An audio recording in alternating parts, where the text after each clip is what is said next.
Welcome back to the AI Daily Brief Headlines Edition, all the daily AI news you need in around 5 minutes. When Apple announced their new Apple Intelligence features, there were broadly speaking two categories of reactions. The second of those reactions was to actually look at what they were doing, to try to judge it on the merits of what it might do for AI adoption, to figure out how it related to Apple's general approach to this type of new technology. But the first response, and in some ways the bigger one, was much more about the fact that Apple had finally conceded to the need to actually just focus on this area. Wall Street had been getting increasingly antsy, and whereas every other big tech stock was up for the year at the time of that announcement, Apple had basically been flat until WWDC. Now it appears that they may have been trying to rush things a little quickly. Bloomberg reports that Apple's AI features will not be included in the first release of iOS 18.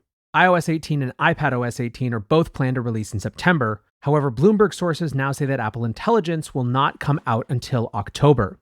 For developers, it's a different story. This week, iOS 18.1 and iPadOS 18.1 betas will go out, with Apple Intelligence reportedly going to be available as part of that for software developers who have that early access.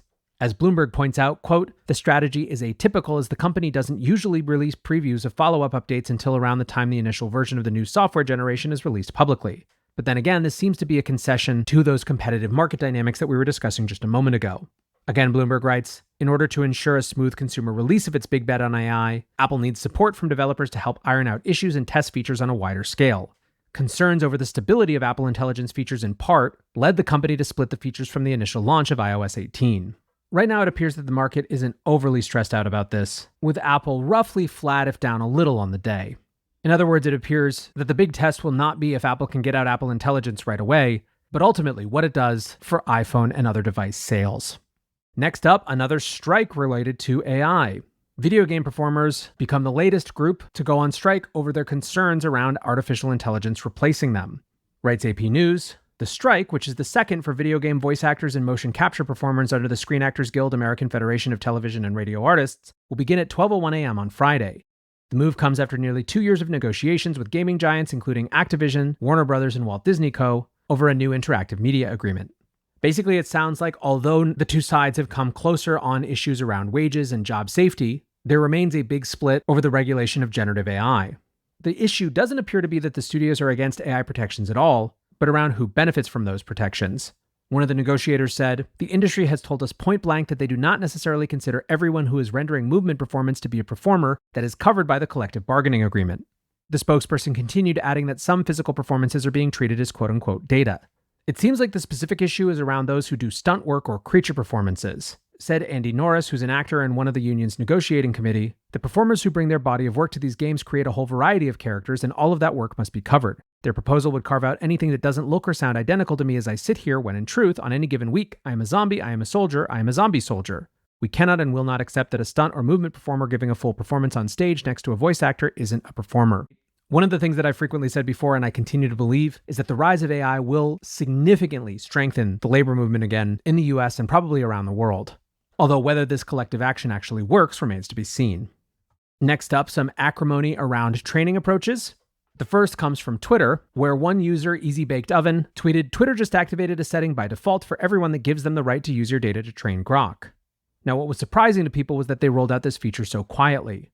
People have largely speculated that in fact one of Elon's main motivations for buying Twitter was the ability to use its data to train AI, and so the move isn't surprising. It's more the fact that to some this is being done in what they consider a shady way.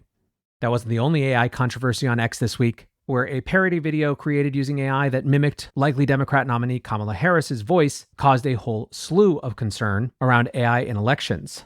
On the one side, you have those who say this should be illegal, and on the other side, there are those that say this was clearly marked as a parody, and that in fact, people getting used to these types of parodies might actually minimize how much they believe AI-related disinformation in the future.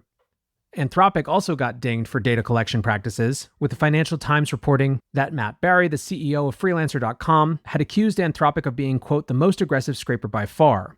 According to Barry, Freelancer.com received 3.5 million visits from an Anthropic-linked web crawler in the space of 4 hours. Barry said, "We had to block them because they don't obey the rules of the internet. This is egregious scraping which makes the site slower for everyone operating on it and ultimately affects our revenue."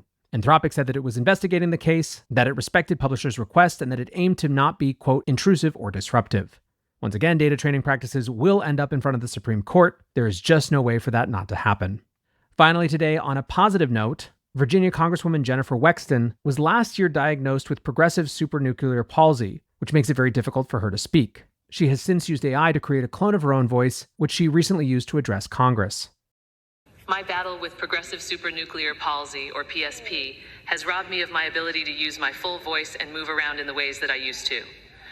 I can no longer give the same kind of impassioned impromptu speeches during debates on the floor or in committee hearings. This very impressive AI recreation of my voice does the public speaking for me now. I hope I can be a voice, even an AI voice, for Americans facing accessibility challenges and other disabilities, because too often people only see us for that disability, and in truth, we are so much more. That's going to do it for today's AI headlines. Next up, the main episode.